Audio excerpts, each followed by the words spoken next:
in the background, it was done by white people. Pictures of white folks. I'm gonna leave Elle alone because Elle comes from Jamaica, Queens. I was born in I know, but Elle comes from Jamaica, Queens. I love that. And I'm just gonna say it's radio. But it's okay to have some white people in the background because they're not all bad. No. But what I'm trying to, what's coming out of his mouth. Okay, well I didn't see is that. making the connection. All right, well I can't excuse him, but I still love him when he lick his lips. And I was like, no. You know, honestly, and I don't get no joy out of this. To me, it saddens me. It makes me sad. It doesn't make me like, it makes me sad because, man, we need brothers like you, to stand up. But again, like I said. But I can't speak for a lot of the artists, but I know that he is doing a lot of things in the community back then. And that's why I don't really make too many comments because I don't really know what they're doing. But sometimes when they come out in the open, like Ice Cube, when they talk, they give themselves away. Yeah, they do. They give themselves away. You know what I'm saying? They give themselves away. So it makes total sense. And like I said, and I know that the way the system works, they look at the the rappers, and they're like, okay, that brother got skills. He can write. And he can bring people in. He could be a dangerous influence if he says the wrong thing. Look at just now, not too long ago, we're gonna get on this thing. Nicki Minaj. I don't listen to her. I don't really care for her music.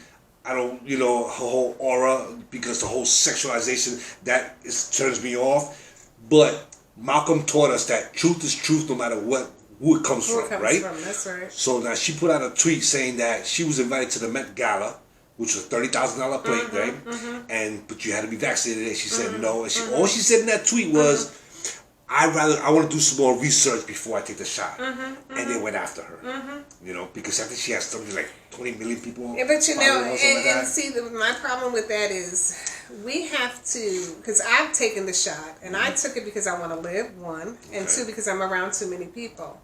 But there's a misnomer. I have to tell people, read and know the facts. We're still talking about, I heard some people saying, well, back in the day, the brothers had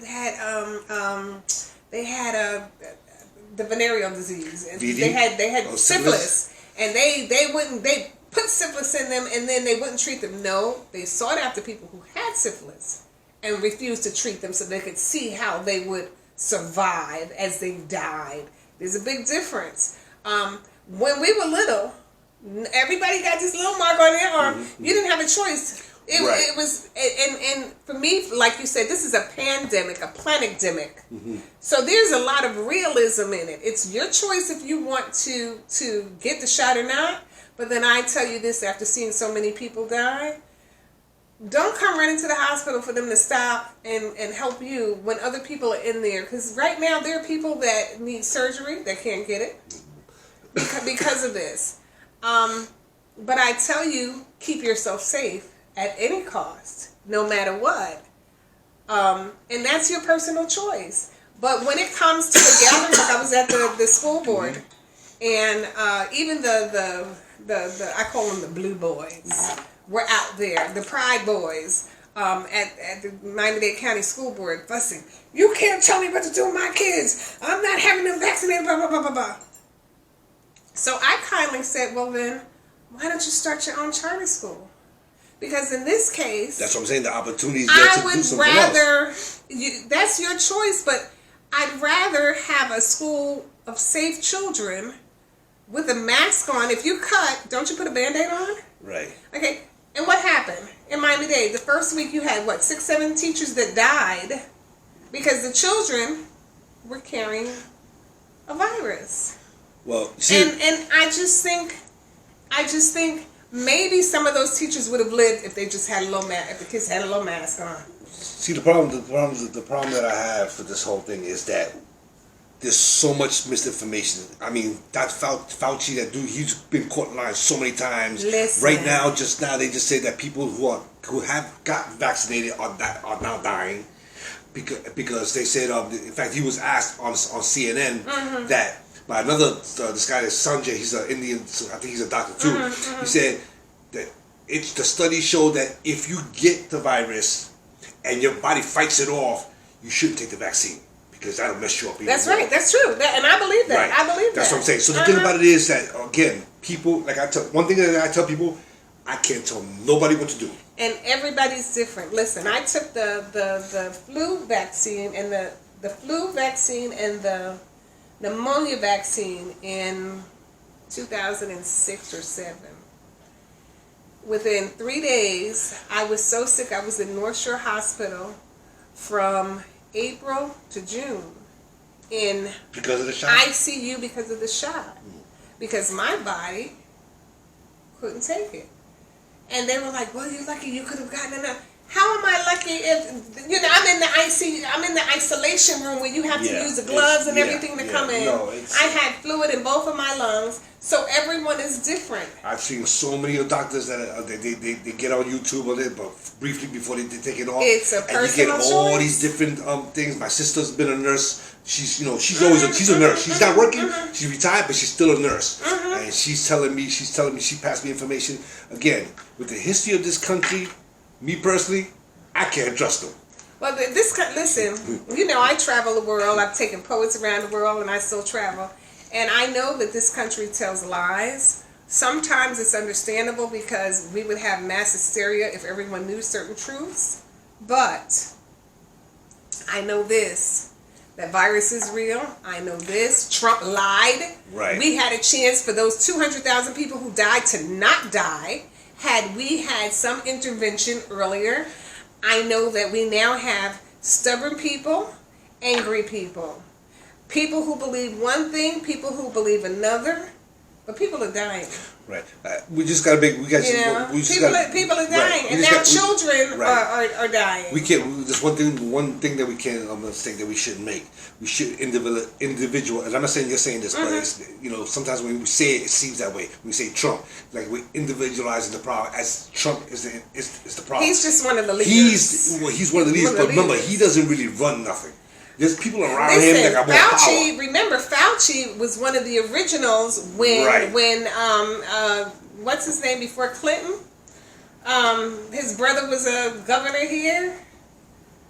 Bush? Thank you. I don't like to remember people that I don't like. Oh, yeah. Like with Bush. Yeah. Okay, they had started this medical foundation and all these studies and stuff because they knew something else was coming. But Mr. Trump was the one who stopped the money when the prior president moved the studies out of the country. So I have to blame him for certain things that he did. But Fauci knew about all of this, and I think that he could have stopped certain things also. Fauci was the one. He was the one involved in the whole AIDS thing, suppressing the whole AIDS testing. Exactly. And he didn't want. See the thing again. It's the money is in the comeback. The people, this system is a capitalist system, and it makes money, and that's the bottom line. So they don't care about people. Of course it makes money, and they've been making it for a while because there's no way in the world that you could just all of a sudden in less than a year come up with antidotes to the virus, unless you knew it was here, and you couldn't make it that fast. And they even got patents for so many people at one time. If you remember when they first said we have the antidote, we're going to ship it out by the millions to each state, and we're going to have military convoy. Well, how could you make it that fast? Yeah, no, like I said, so there's a lot that they're not telling us. Oh, absolutely. But the problem that I have is that people are dying. Right, and the thing about it is, and I understand that, but I was around people before this. People were dying from alcohol poison, Right. I mean, but you know not what I'm like this. Not like this. Well, if you actually take put this way, and some of this is money. Not money manufactured, but money is behind it. Oh, yeah. A lot of money is behind it. I say this: the only doctors that I would trust sticking something in me, and that's Cuban doctors. I go to Cuba, and that's because fine I know that what they do is not for money; it's to help. But anyway, let's move on because now let me ask you this: one of the biggest challenges dealing with foster children? The children, the system itself, or both, or hello, camera. Hello, people. Here's the truth. That's what we want, the truth. Everyone was born with at least a mother. Whether the father was there or not, you were born with at least a mother, which means you were not alone. And normally your mother had a mother, sisters, cousins, neighbors. So if you can't take If the mother can't take that child and the father can't take that child, why doesn't someone else take this child? In other words, no child should be born and go into foster care. If there's a situation where a child is being abused, abandoned, neglected, abused mentally, physically, and or sexually, somebody knows something. Somebody's supposed to speak up. And if the child is 2 or older, everybody knows this child. Why doesn't somebody speak up and somebody take the child so the child does not have to go into a foster home of strangers? Foster homes, for the most part, are wonderful people, although you're only going to hear the negative portions because there are always bad people in some of everything. But if we, like back in the day, churches got involved, the community got involved, you were raised by a grandmother, a neighbor, somebody. Auntie. Now we're so busy being materialistic and idealistic of ourselves that we're not caring about everybody else. Well, my wife's still a foster child. Okay, yeah, so and it's hard. And then when a child grows up in that system, it's hard to learn love. I don't care how much love the foster family is giving you. It's hard to learn love. I have adopted 5 kids. I've raised over 300 kids. And even with all the love that I've given them, a lot of them are still looking for that love that was missing because you start to feel, why was I neglected? Because I know now as I'm grown, I had an aunt and uncle, neighbors. People knew me, and that's fundamental to survival in the human family. Absolutely, and the fact that since you mentioned that, when you get to read my book, there's a section it repeats itself over and over in the different sections because one of the things that indigenous people didn't have and African people did not have. We didn't have any foster children. We didn't have any foster children. We didn't have no foster children. I'm sorry, the Bible is the first place where you hear about foster children, and that's why the Bible in over 19 places says take care of the widows and orphans. It also says that in the Quran. It also says that in the Tabala. It also says that in just about every religious book. But traditionally, if you look in Egypt, if you look in Nubia, if you look in all ancient Africas, there was no, even now in the so-called Middle East, which is Africa, there is no real foster care system, even in parts of South America, because there's no word for it in Spanish. And there was no word for it because the community took care of the child. But now, and it's worldwide, people are so busy taking care of themselves that they just discard life. They discard these other kids, and they have the right to the same normalcy as everybody else. You wanna know you have a place to call home. You go to school, you wanna know you have a place to go home that's called home. You wanna know that somebody cares about you. You wanna know, when we hurt, we want mommy to give us a hug, mommy to rub our tummy, mommy to rub our head. We want dad to come in and say, now you know what's gonna happen if you don't do right. They deserve the same normalcy. I mean, we're told, from the little bit that I read passively, they said that if a baby's born and you don't touch the baby for a couple of weeks or a month or something, it's horrible. Exactly. And that was that. And especially remember in Harlem Hospital, in Jackson Hospital, they have wards for what we call the crack babies, where somebody has to. They have volunteers that just hold the babies because if you don't hold them, they start to get this feeling of loneliness. This is why when women are pregnant, they're encouraged to talk to their baby in the womb because the baby does hear. Right. Talk to the baby. And read. Read to the baby. Keep the baby company. Don't just walk around because you're pregnant. Right. So that when that child comes out, they know that voice. Yep. And they're looking for that voice. And then some of the nurses in the hospital will tell you that the babies start crying because they're listening. They're listening for that voice that they've been hearing for months. When a baby is born into the hospital, or even at a home birth, they're surrounded by a community. Okay, so they should never be alone. No one wants to be alone. And let me just follow a story that I took from Kwame Ture, formerly known as Stokely Carmichael. We always hear this. I'm sure you've heard it. Most of us have heard it. People who suppose what they call success in this country, money, whatever, materialism, right? I did this by myself. Ain't nobody help me. I was the bottom. And I work hard. I said, okay, And this is the story I tell them. I say, if you take a baby kitten, just born, and you put him among monkeys, and a puppy, and you put him among monkeys, and a human baby, put him among us. That kitten will grow up, it will walk on his all fours, it'll meow, it'll dig his doo-doo, it'll eat cat food. The dog will grow up and walk on his all fours, it'll bark, it'll chase the bone. The baby will eat monkey food and contribute to monkey culture. That's right. Because without somebody else, so when the people say that, and that's the bourgeoisie philosophy in this country, make you think that, you know, and one of the reasons that I do this podcast is because the way the bourgeoisie intellectuals and academics teach us in this country that you can't be good if you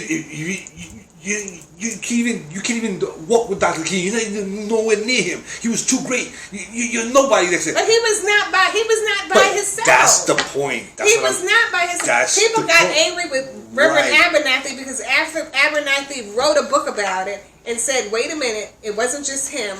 We were all there," and they said Abernathy was looking. They tried to outcast him because they said he was just trying to take attention. No, sir. Right. Martin Luther King, they didn't even want him. They selected him because he was the youngest and he looked the most handsome and could be able to pull the women from the church to support the movement. But he was not by himself. And that's the point that I'm trying to make. That's why I do this podcast, because people like yourself, like you know, me, like and me and a few others, that we've done so much work. We have volumes of work that we've done. That's right. And our history, but we're not known like a King or a Malcolm, you know.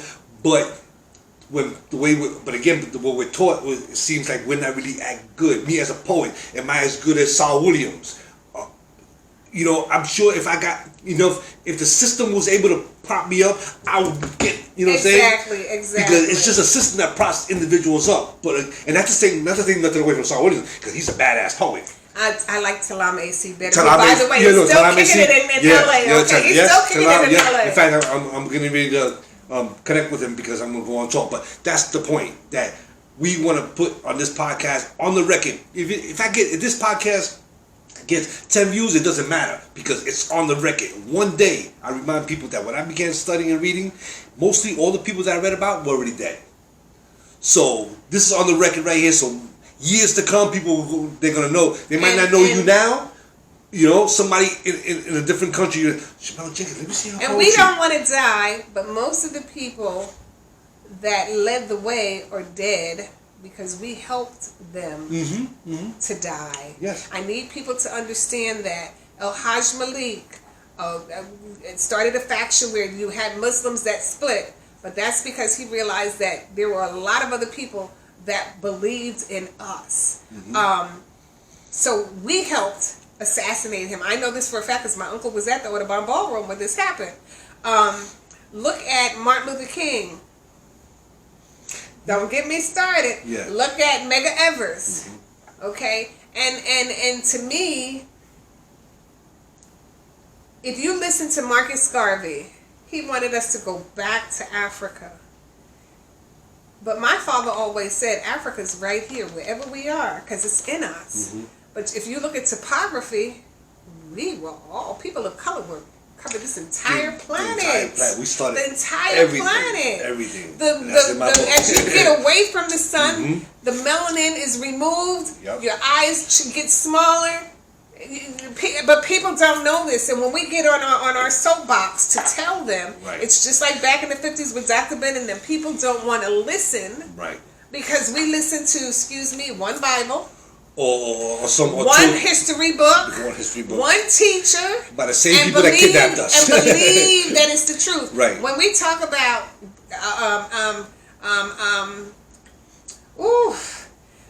we're talking about the guy that wrote the song that all the black people like to sing about, "Sweet Jesus, Take Me Home," and I'm sorry, that was a song that was written by a slave owner who realized he was wrong. I know the song you're talking about. That was written by so he opened his eyes. That ain't our eyes. So why are we singing that song? Exactly. You know, and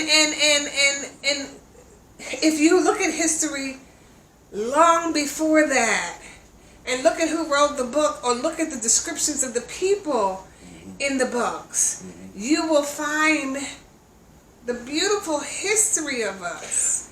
And, you know, we fight amongst ourselves. And I'm going to go back to Haiti for a minute. That was the first independent nation on this side of the planet.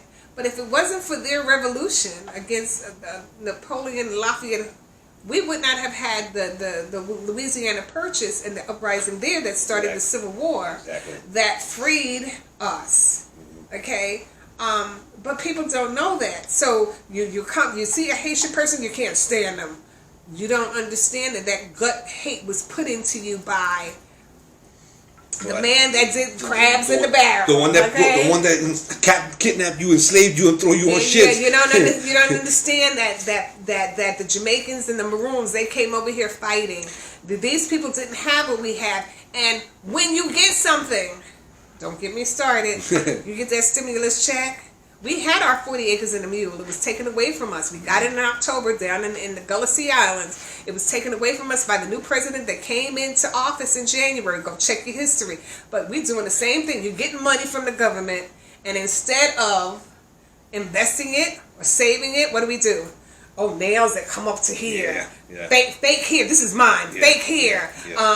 Boozing it up, drugging it up, and what? 24 hours, the money is gone. There was some black preachers that want to use their big Cadillac cars. The boycott, during the bus boycott. Right now, you got people getting $500 to $1,000 a month for the extra children that they have and these extra subsidies.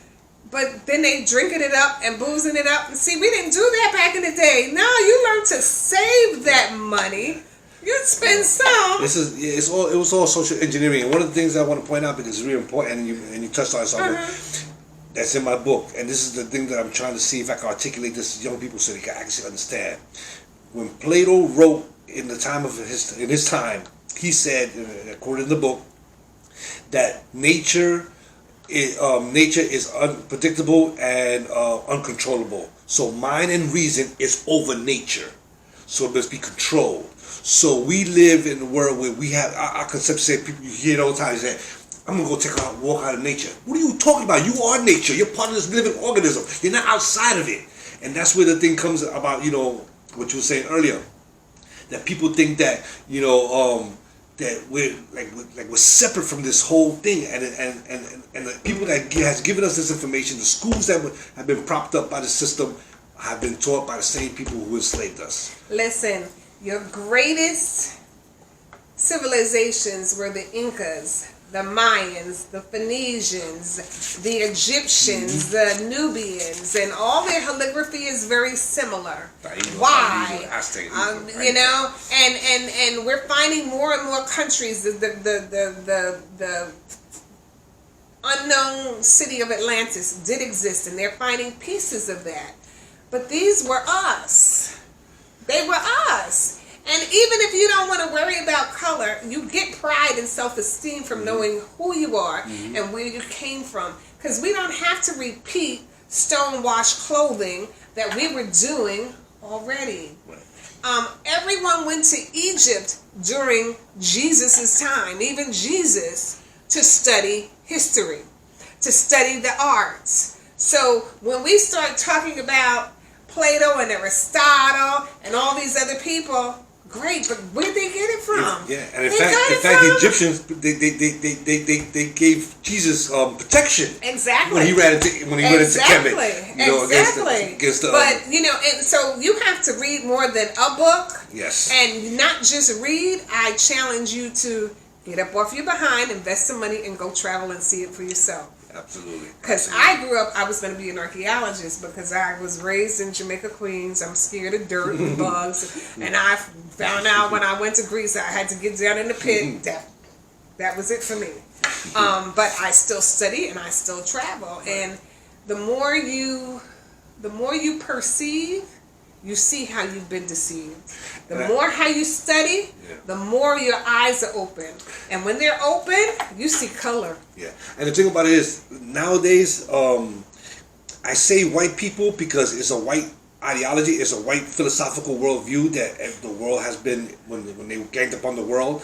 So now we have black people doing the same thing that white people are doing. You have, Puerto Rican, whatever. So it's not so much skin color, it's the ideology. It's the ideology because there are a lot of white folks who, when they look at the history, as a humanitarian, when they see something wrong, they stand up, and some of them get killed too. Right. Okay. And so we tell them. But it's the ideology. It's the European. Ideology. It's the European way of looking at the world. Because again, in my book, I go through all these different places, and when you're reading it, you say, "Wait a minute, I just read this. He just said that on the other page." And then you read the next page. Wait a minute, he just said the same thing, and you go like that. It's because I'm trying to make a point that before the Europeans came to our lands, we didn't have prostitution, we didn't have homelessness, we didn't have orphanages, we didn't have psychiatric wards. We're in the United States of America, right? The largest, after the Civil War, the largest war that took place on this land was in Waxahachie with the Native American War. Well, how could the Europeans tell the difference between the quote-unquote enslaved, runaway enslaved, and the Native Americans unless they all looked alike? Hello? Okay? And if you study topography and you study geology, you start to study, you'll see that we were all... Look at the calligraphy. Look at the pictures. We're all... all the noses were cut off of statues. Our ancestors, they left us with all the information... And written in stone, literally written in stone, in what they call the hieroglyphic, which is the metameta. I'm gonna get nasty. There are UFOologists, of which I'm one, that says that when we talk about heaven, you're talking about the outer space. Isn't that where God is? So God is an alien. The books talk about angels coming and warring here. You have civilizations where you can't talk about where the giants came from, and the Romans made up a story to say that Athena and this one, and they created the giants, but other books will tell you where the giants come from, and we have all these monuments and things that are built that there was no way that man could dig. We still don't even know how the pyramids were built. And they used to tell you the tale that the Jews built the pyramid. No. Yeah, they were slaves. It's the biggest. When you lose knowledge, it's because of punishment. Right. Because you did not use something wisely, or you did not use it at all. Right. So we're still learning how they did certain things back then. But the simple truth is, when you start to look, you come up with color. Hello, you come up with... It's no longer black and white. It's colorful. Yeah. And that's just not a metaphor. Right. It's a fact. Yeah, no, the whole color thing, that started in the 15th century after Columbus. There was a great whitewash. But it was basically, codified in pseudoscience and religion. And because, again, we don't want to get into the whole thing because, that's a whole deep conversation. Yes, it is, because it even put women down and make women subservient. I'm sorry. You've got great queens, Amina. Actually, even in Africa, you see the women statues and females, men statues, side by side. That's right. This thing about women being less than, and they just carriers to bear children and cook your food, that's a European concept. And that's the thing. See, those are the things that we have to understand. And it's also a monk concept, because a lot of books were written by monks who used to live up in the mountains and would come down and listen to someone give them chatter, go back and write about it, and that wasn't necessarily factual. But again, you pick up a book, if it's constantly thrown at you, that's what you are indoctrinated. That is what you are brainwashed to believe, until you dare to do as the old folks say. Don't think about it, don't talk about it, but you dare to get up and do it and say, wait a minute, let me see if there's more to this story. And when you go do that, you get a better self-esteem for yourself, a better self-esteem of the world. And it becomes a beautiful enlightenment. And that's what you and I are trying to tell people about. It's not a black-white thing. It's a mental thing. And that mental thing just elevates you to a whole new way of living and thinking. Yeah, like I said, I definitely always, when I speak on that, I'm almost make sure to tell people that the way we live today is a European world. Their metaphysics, their worldview. That's right. Their worldview diametrically opposed the entire planet. Because the entire planet, when we were building pyramids in Mesoamerica, in Kemet, in all these different places, and mathematics and all this stuff, Europeans didn't even know how to make fire. So now, when they eventually, as time moved forward, They ganged up on the world, and we read this in Urugu by Dr. Muhammad Ali. They ganged up on the world, and they changed the whole system. That's so right. the world went